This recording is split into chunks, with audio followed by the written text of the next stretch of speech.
How's your self-confidence? Most people struggle with self-confidence in some part of their lives.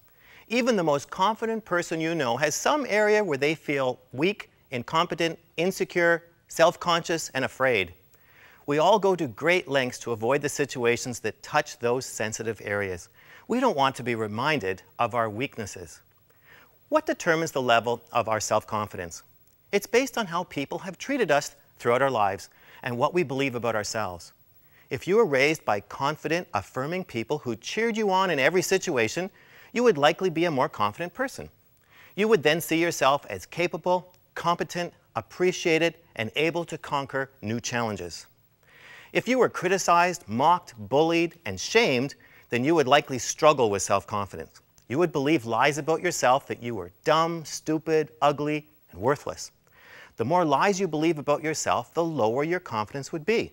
These lies are stored in your emotional baggage. Your baggage is the collection of painful, unhealed memories from your past. As I've said many times before, as long as you carry emotional baggage, those lies will continue to disrupt your life. Low self-confidence is just another example of the problem of emotional baggage. Your confidence level is shaped to a large extent by how you were raised in childhood. If you were raised in a fearful family, then you would have been taught to run away from challenges. You would have never learned how to face risks and overcome them to reach new goals. You would always look for the easy way out of every situation, so you would never develop perseverance or courage. Your natural gifts and talents would remain hidden, since the opportunities to use them would always be avoided. Your personality would become passive, since you don't have the confidence to initiate change. By avoiding challenges, decisions, and conflicts, it leads to a very restricted and unsatisfying life. You'd look like this. Can you think of someone in the Bible who was like this? That's right, Gideon.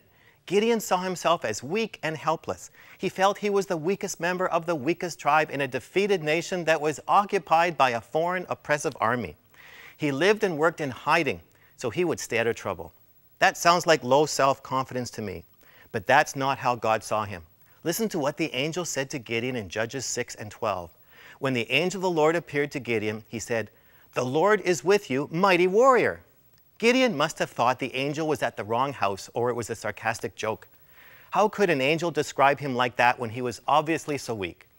God saw something in Gideon that even Gideon himself had never noticed. God saw the potential for greatness. This is a potential that God has built inside each one of us. Gideon couldn't see it because his life circumstances had filled him with lies. These lies convinced him that he was weak, helpless, and hopeless. Gideon needed an angel to break through the lies, uncover his inner strength, and release his leadership gifts. When Gideon finally accepted his true identity and potential for greatness, he was able to lead the entire nation to freedom. Gideon was launched into his destiny when his view of himself matched God's view. God knew that Gideon had the potential for greatness, but it didn't happen until Gideon accepted his true identity. As long as Gideon continued to believe the lies about himself, he lived a life of inadequacy, and he delayed the liberation of his nation. Are you like Gideon?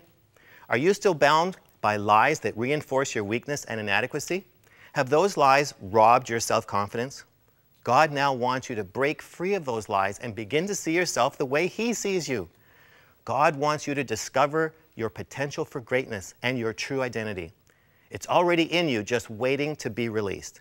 You have no idea what great things will be accomplished in your life and in the lives of others when your self-image agrees with God's image of you. Are you ready to accept God's call to greatness? Remember, God wants you to be emotionally free. I'm Grant Mullen.